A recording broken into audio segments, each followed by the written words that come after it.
weakness is not a strength, but your biggest weaknesses can become your biggest strengths. I wasn't always the way I am now. I wasn't always a fucking bodybuilder, and I didn't always have my life figured out. I'm still working on the figuring my life out part, but I think I got a pretty good idea.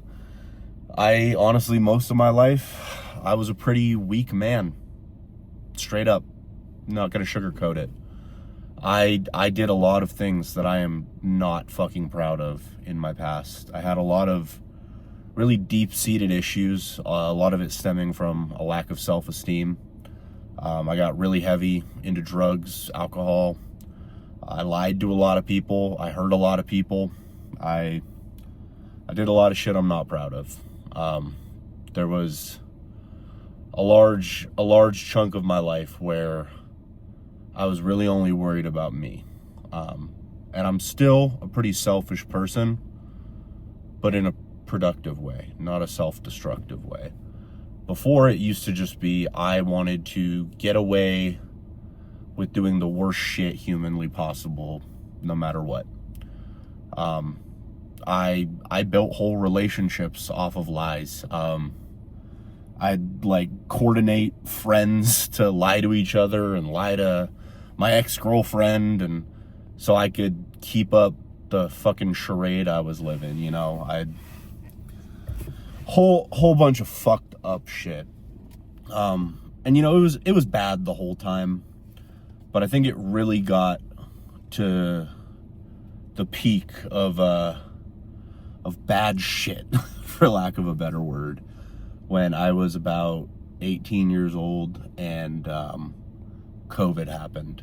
Or I think I was about 19 around then. I don't know. I can't really remember. It's been a while. Yeah, when I got sent home from college. Now, college things were under control. You know, I was a fucking drug addict, but, you know, I lived in a dorm away from my parents, so it didn't really fucking matter. I could kind of do whatever I wanted. I was failing all my classes, and I was planning on dropping out at the end of the year anyways.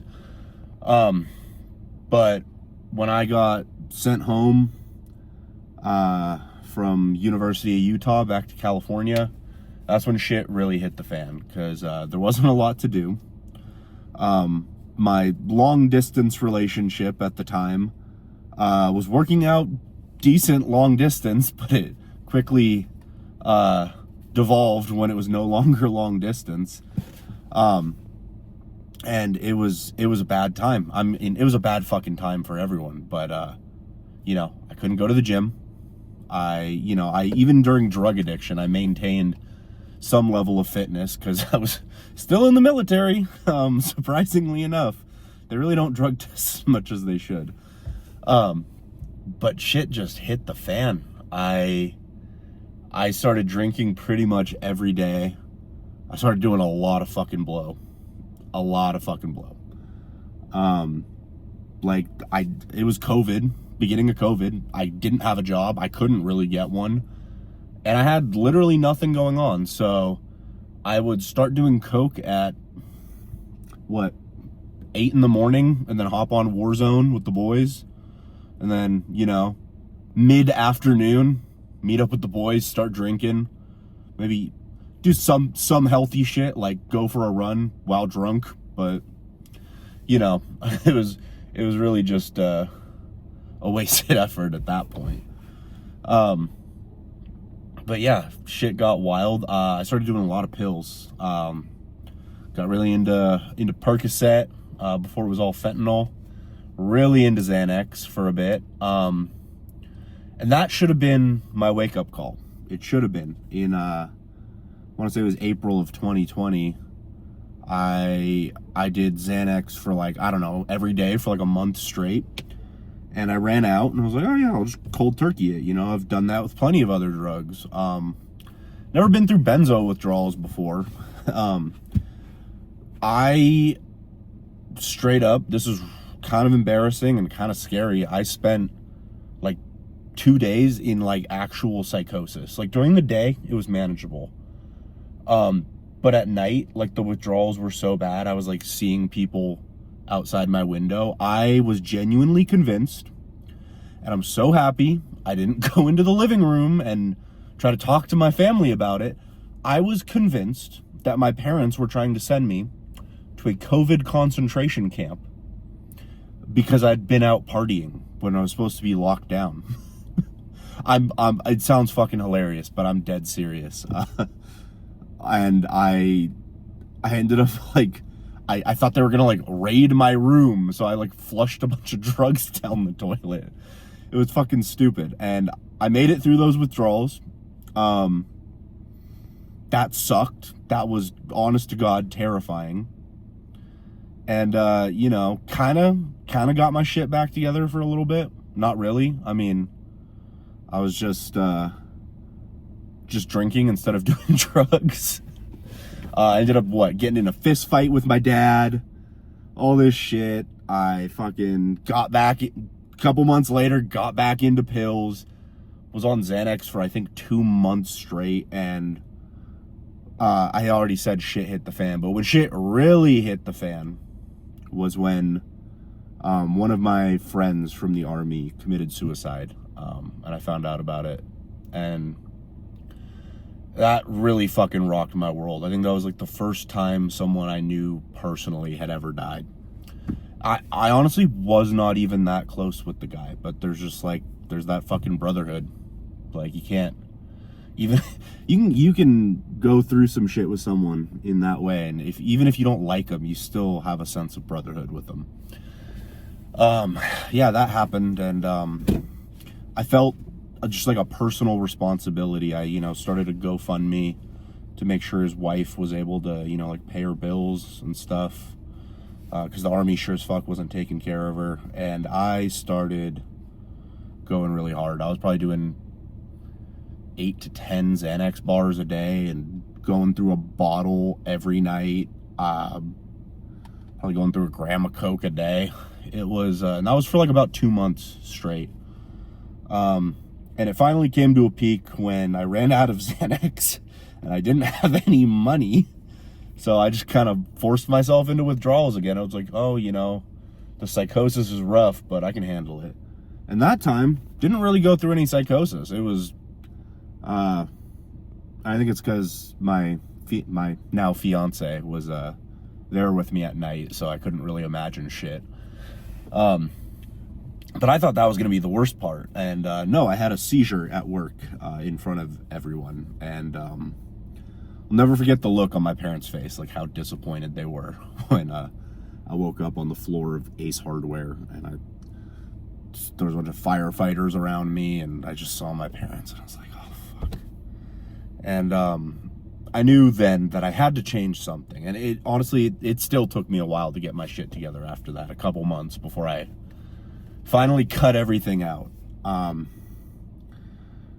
that's a couple months later is when I found bodybuilding. And it's not like I had some, like, I mean, I'd worked out for a while. I was into fitness, but not like hardcore. I'd never really tried dieting or anything like that.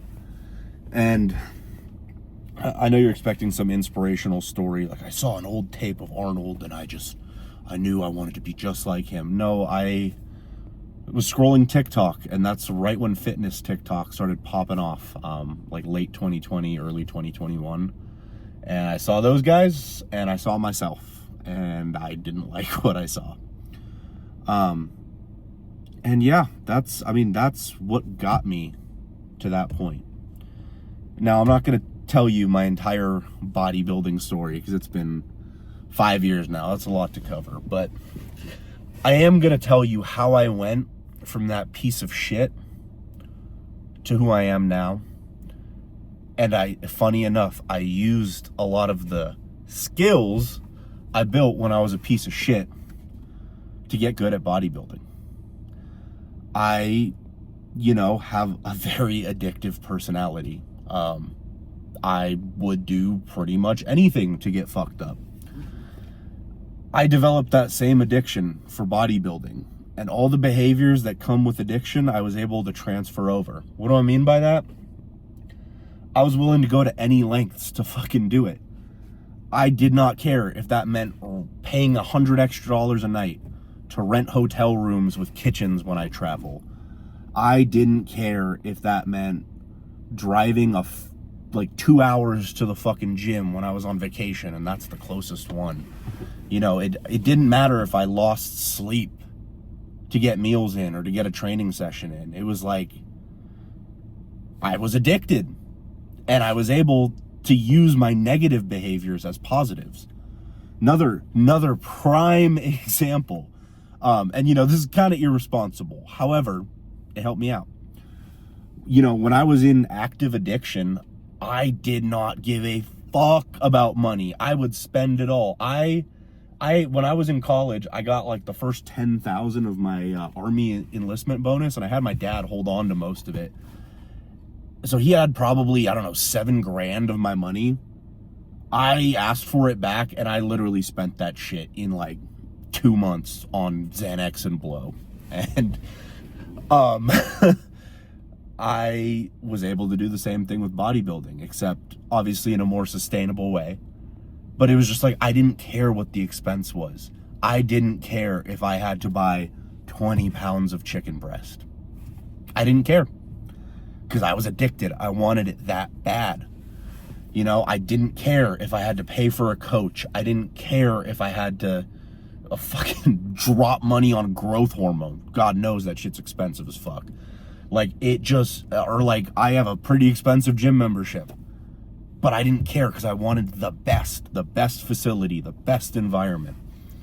And, you know, obviously, as I said, it's not responsible, but, you know, like, I didn't care if I didn't get to go out to eat for 2 months. I didn't care if I had to fucking ration my Zins to fucking save money for bodybuilding. Like, honestly, there was times I went into like damn near like a little bit of credit card debt so I could stay on my meal plan or stay on cycle, because that's what I had to do. I'm trying to think if there's anything else, but like, you know, that isolation I used to fear so much, you know, why I would drink alone in my fucking room like most nights of the week. I was able to take that isolation and use it positively. I thought, well, you know what? If I'm going to be so isolated, because bodybuilding does kind of make you feel different from everyone else. And, you know, your schedule doesn't align with your average person. Your priorities don't either. But I said, you know what? If I'm going to be isolated, I'm at least going to be isolated in an environment that rewards me for it. You know, I have gotten so much farther than other guys my age who want to do the same thing I do, because I don't give a fuck about being social. I don't give a fuck about going out to bars. I don't need to go out to a restaurant. You know, like, if someone's not okay with just chilling with me at my apartment, they're not worth being friends with for me. Straight up. I mean, that's me. I'm not saying you got to cut everyone off in your life, but it really went a long way. So I took those weaknesses, those things that made me a weak piece of shit, and I learned how to use them for me to make my life better. And, you know, if you've ever been through addiction or anything like that, I'm sure you can relate to this, but I'm sure some of you watching haven't. I'm sure, and thank God, I'm proud of you for never getting addicted to drugs. It sucks. It's not something you should aspire to.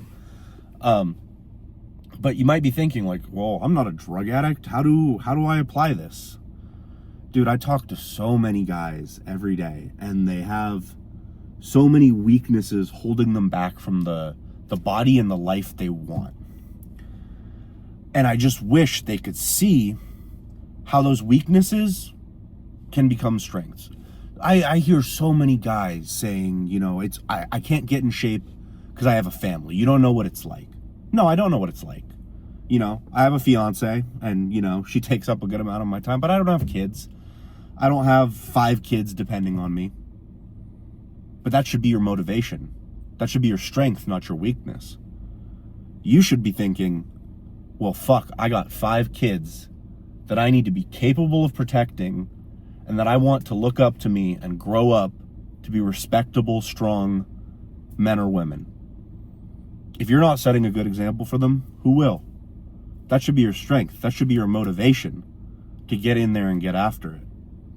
Same thing with, I hear my girlfriend, my wife, that's my weakness. That's what's holding me back.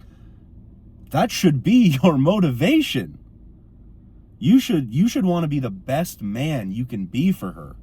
You should want to be her only option. You know, so many guys are petrified of being cheated on. Trust me, I've been there in the past. You know, I have been cheated on. It fucking sucks. But it's because I was not the best option. Make yourself the best option. That should be your strength. Like, you know what? I want to go to bed every night knowing I am the best my woman can do. And I don't mean that in a derogatory way. I mean, like, I have become the pinnacle of the man I can be. So why would she want anyone else? And that's just one of many examples. You know, age. Oh, I'm 40, you know, it's really holding me back. Yeah, you know, the aches and pains, sure. But this is the last chance you're ever going to get in life to do it.